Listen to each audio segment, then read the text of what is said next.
శ్రీకాకుళం జిల్లా మెడికవర్ ఆసుపత్రిలో దారుణం. చనిపోయిన వ్యక్తికి చికిత్స చేసిన మెడికవర్ హాస్పిటల్స్ టాగర్ సినిమా సన్నివేశం రిపీట్ అయిందని వాపోతున్న బాధితులు. శ్రీకాకుళం జిల్లా మెడికవర్ ఆసుపత్రిలో దారుణం. చనిపోయిన వ్యక్తికి చికిత్స చేసిన మెడికవర్ హాస్పిటల్స్ ఠాకూర్ సినిమా సన్నివేశం రిపీట్ అయిందని వాపోతున్న బాధితులు. కోండ్రు త్రినాథరావు చికిత్స పొందుతూ మృతి చెందడంతో ఆయన బంధువులు హాస్పిటల్ వద్ద నిరసన.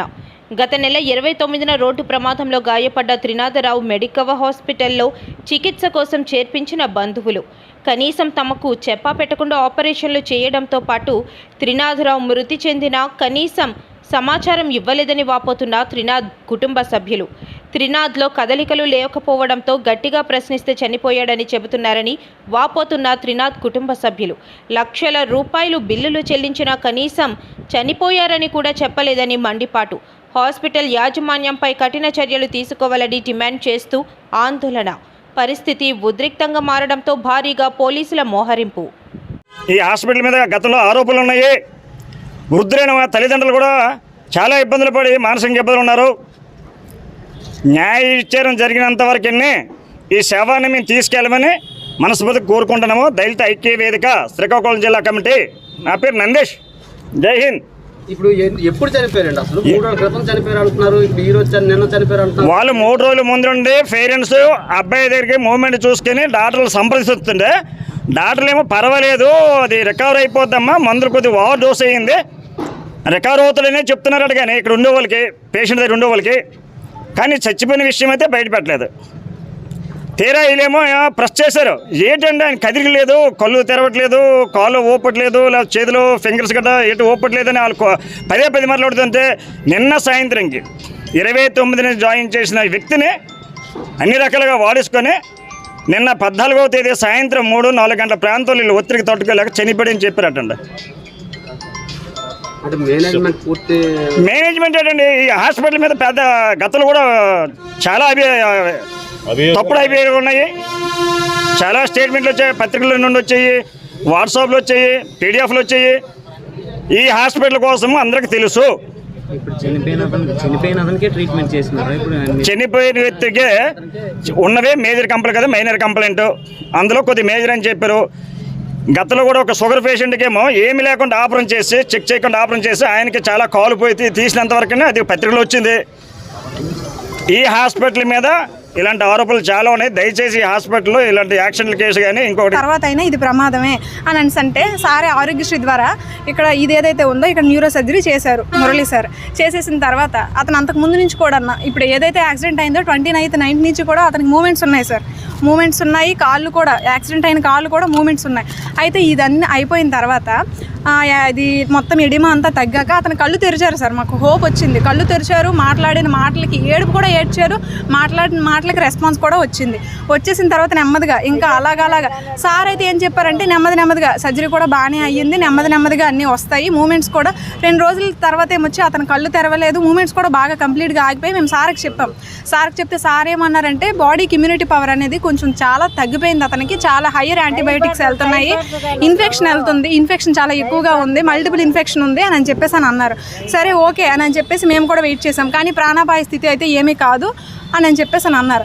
అయితే మా అన్నయ్య కూడా శతవిధాలుగా సెకండ్ ఒపీనియన్ ఏవైతే ఉన్నాయో డాక్టర్స్ కూడా మిగతా వాళ్ళు ఇతనైతే ఏం చెప్పారో మిగతా వాళ్ళు కూడా అదే చెప్పారు, సర్జరీ అయితే పడదు, మెడికేషన్ ద్వారా క్యూర్ అయిపోతుంది. సో మేము ఇక్కడ కూడా లీడ్ తీసుకొని రేపు ఎప్పుడు అవ్వాల్సిన సర్జరీ ఎందుకని చెప్పి ఇప్పుడే సర్జరీ కోసం కూడా సర్జరీది కూడా మేము చేసేసాం. అతను కళ్ళు తెరిచాడు, అతనికి మూమెంట్స్ వచ్చాయి, సరే అంతా బాగుంది, ఇంకొక 1 వీక్లో బయటకు వచ్చేస్తాడు అని అనుకునే టైంలోన ఏం చేశారనంటే అతనికి ఆదివారం నుంచి మూమెంట్స్ అన్నీ పడిపోయినాయి. అది ఆదివారమా శనివారమా 2 రోజుల నుంచి మూమెంట్స్ అన్నీ పడిపోయినాయి, బాగా పడిపోయి. సార్ని అడుగుతుంటే సార్ అంటున్నారు నెమ్మదిగా రికవరీ అవుతారని చెప్పేసి ఇద్దరు చెప్పారు. ఓకే అదంతా ఓకే. ఆ తర్వాత మాకు ఎప్పుడు చెప్పారంటే ట్యూస్డే మంగళవారం పొద్దున్న సార్, పొద్దున్న ఫోన్ చేసి ఒక నిమిషం ఆగు నువ్వు, మంగళవారం పొద్దున్న ఫోన్ చేసి ఏం చెప్పారంటే ఆ తల్లి ఆవేదన అలా ఉంటుంది. ఏం చెప్పారనంటే కండిషన్ చాలా క్రిటికల్గా ఉంది, ఏమీ చేయలేం, కష్టం, నొరాడ్ ఇంజెక్షన్ లేకపోతే ఆ సిస్టర్ని వెళ్ళి అడిగితే చెప్పేది ఏంటంటే ప్రెజెంట్ అతను వెంటిలేషన్ మీద ఉన్నారు, ఆ నొరాడ్ ఇంజెక్షన్ ఏదైతే ఉందో అది లేకపోతే కంప్లీట్గా అతను హార్ట్ బీట్ కూడా బీపీ మొత్తం పడిపోయింది సార్, అది పడిపోయింది. ఆ ముందు ఒకవేళ మేము అడుగుతున్నది ఏంటంటే అసలు అతను ఎందువల్ల చనిపోయారు, ఇన్ఫెక్షన్ అన్నారు, ఇన్ఫెక్షన్ తగ్గింది. సర్జరీ అన్నారు, సిటీ బ్రెయిన్ మురళి సార్ అన్నారు, అంతా బాగానే ఉంది, కోలుకుంటారని అన్నారు. సడన్గా చనిపోయారని అంటే మేము ఏం చేస్తాం సార్? అసలు ఎందుకు చనిపోయారు అతను?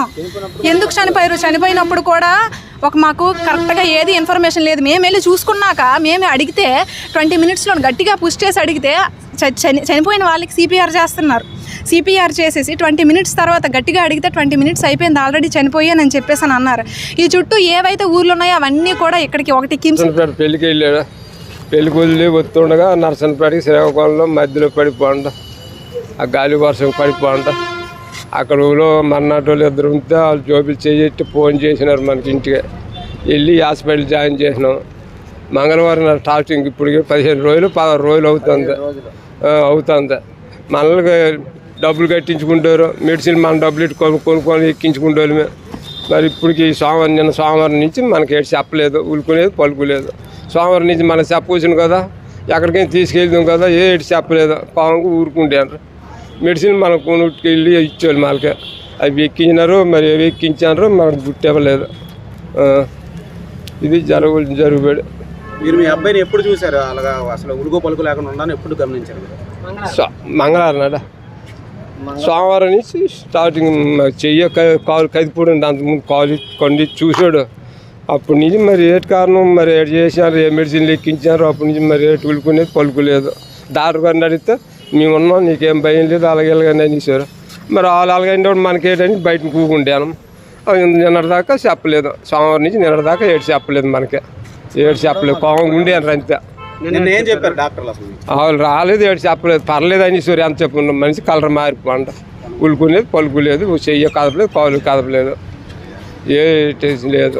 మనకు గుట్టే పోతుంది కదా, ఖర్చు ఎంత అయింది. మా మనవరాలు కట్టింది. నేను ఏడు చెప్పారు అయితే మీకు? మనకి ఏడు చెప్పలేదంటే పర్వాలేదు అనేసారు. ఎంత చెప్పు చనిపోయారని చెప్పారా లేదా? అలాగే మన దగ్గరికి వెళ్ళి చూస్తేనే చెప్పినారు, లేకపోతే అది చెప్పలేదు. అంటే హాస్పిటల్లో చనిపోయారని నీకు చెప్పలేదు?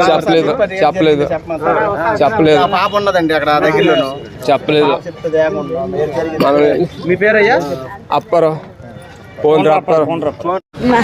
మంగళవారం నాడు పిల్లలు వెళ్ళారు, నేను వెళ్ళాను. బొట్టు పెట్టాక దేవుడు బొట్టు పెట్టాక వెళ్తాడు, చల్లగా అయిపోయింది బాబా.